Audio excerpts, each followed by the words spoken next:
Hello friends, welcome to flick tales, जिसमें हम latest और कुछ सेलेक्टेड हॉलीवुड मूवीज़ को हिंदी और पंजाबी में एक्सप्लेन करते हैं।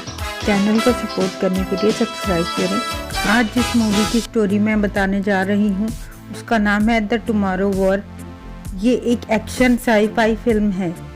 मूवी स्टार्ट होती है एक डेन नाम के इंसान के साथ, जिसकी फैमिली में उसकी एक वाइफ और म्यूरी नाम की बेटी होती है।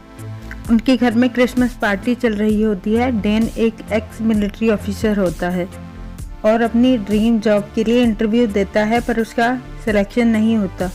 सब लोग टीवी में एक फुटबॉल मैच देख रहे होते हैं। तभी स्टेडियम में कुछ लोग आते हैं जो 30 साल फ्यूचर से होते हैं। वो लोग जंपलिंग से आए होते हैं और बताते हैं कि धरती पर कुछ एलियंस ने अटैक कर दिया है, जिससे ये दुनिया खत्म होने वाली है। इसलिए उन्हें आज के लोगों की हेल्प चाहिए, जिससे वो लोग फ्यूचर में जाकर लोगों को बचा सकें।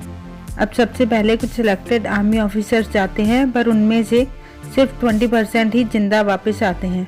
डिसाइड किया जाता है कि रैंडमली आम लोगों को सिलेक्ट किया जाएगा फ्यूचर में 2051 में भेजने के लिए।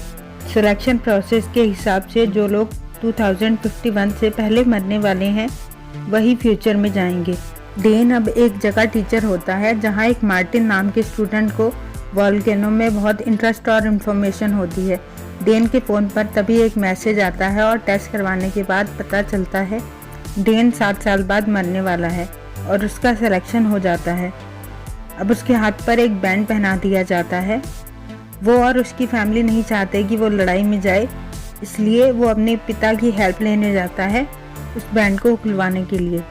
डेन की उसके डैड के साथ ज़्यादा बनती नहीं है। डेन बैंड खुलवाने वाला ही होता है, पर तभी वो लोग कुछ पुरानी बातें छेड़ लेते हैं। डेन के पिता ने डेन और उसकी माँ को छोड़ दिया था, जिस वजह से डेन आज भी उनसे नाराज़ होता है। डेन बिना बैंड खुलवाए वहाँ से चला जाता है। डेन अपनी वाइफ और बेटी ल्यूरी से मिलकर 2051 में जाने के लिए घर से चला जाता है। सेलेक्टेड लोगों में एक डोरियन नाम का इंसान होता है जो पहले भी 2 बार मियामा जा चुका होता है एलियंस को मारने। डोरियन को कैंसर होता है और वो 6 मंथ बाद मरने वाला होता है।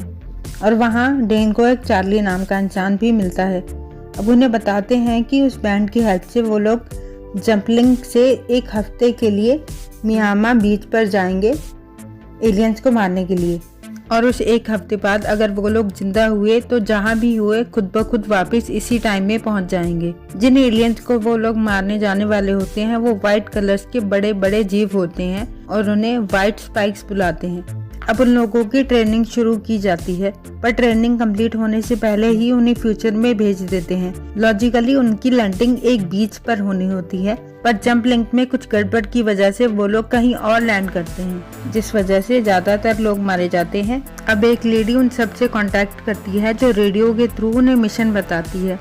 वो डैन से कहती है कि वहाँ पास में एक रिसर्च लैब है जहाँ रिसर्च टीम फंसी हुई है, और अब डेन और उसकी टीम को वहाँ जाकर उन लोगों को और वहाँ का डाटा लेकर आना होता है।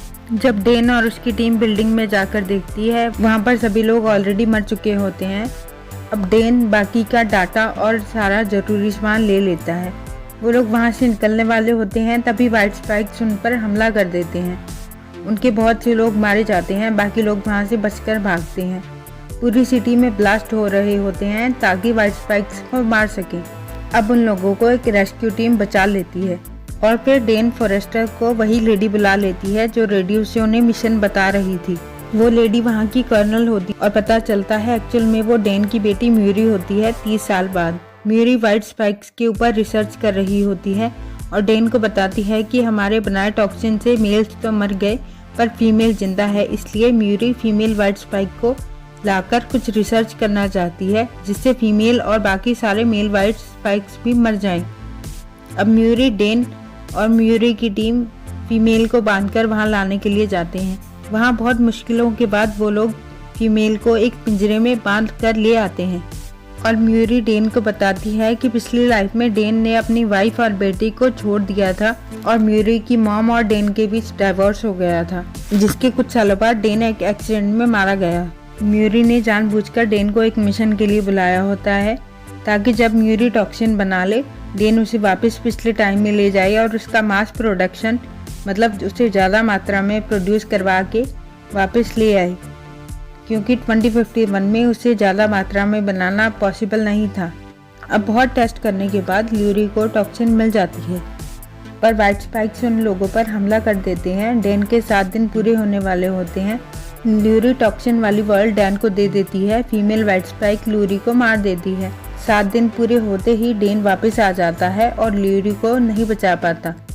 जंप लिंक अब खराब हो जाता है, जिस वजह से वो लोग अब फ्यूचर में वापस नहीं जा सकते। ये सब बातें डैन अपनी वाइफ को बताता है। वाइट स्पाइक्स धरती पर कब आए इस बात का कोई प्रूफ और कोई सैटेलाइट फुटेज भी नहीं होती। वाइट स्पाइक्स ने बस अचानक 2048 में पहला हमला किया था रशिया में। अब डैन की पत्नी कहती है कि हो सकता है वाइट स्पाइक्स 2048 के पहले से ही यहाँ पर हो। डैन अब डोरेन से एलियंस का पंजा लेकर चार्ली की हेल्प से पता लगाता है कि वाइट स्पाइक्स के पंजे पर वोल्केनो की राख होती है।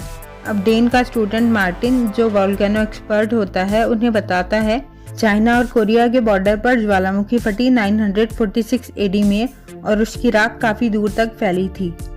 रशिया में भी आई थी, जहां से वाइट स्पाइक पंजाब में चाइना में फटे ज्वालामुखी की राख आई। अब वो लोग मार्टिन से एग्जैक्ट लोकेशन का पता करके डैन अपने डैड का प्लेन लेकर डोरेन, चार्ली और कुछ और लोगों के साथ उसी जगह जाता है, बहुत सारे टॉक्सिन्स की बॉल्स लेकर। कुछ दूर जाकर उन लोगों को एक स्पेसशिप मिल जाती है, जिसमें बहुत से वाइट स्पाइक्स सो रहे होते हैं।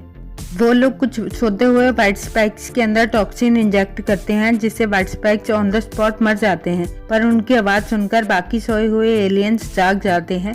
वो लोग उनसे लड़ते हैं। डोरेन डैन को एलियन का वो पंजा देकर स्पेसशिप के बाहर भेज देता है और खुद उस स्पेसशिप को ब्लास्ट कर देता है, मगर फीमेल वाइट स्पाइक वहाँ से बाहर भाग जाती है। पर डैन और उसके डैड मिलकर उस पंजे और टॉक्सिन की हेल्प से फीमेल को मार देते हैं और दुनिया को बचा लेते हैं। वीडियो पसंद आई हो तो लाइक करें। वीडियो को एंड तक देखने के लिए थैंक यू।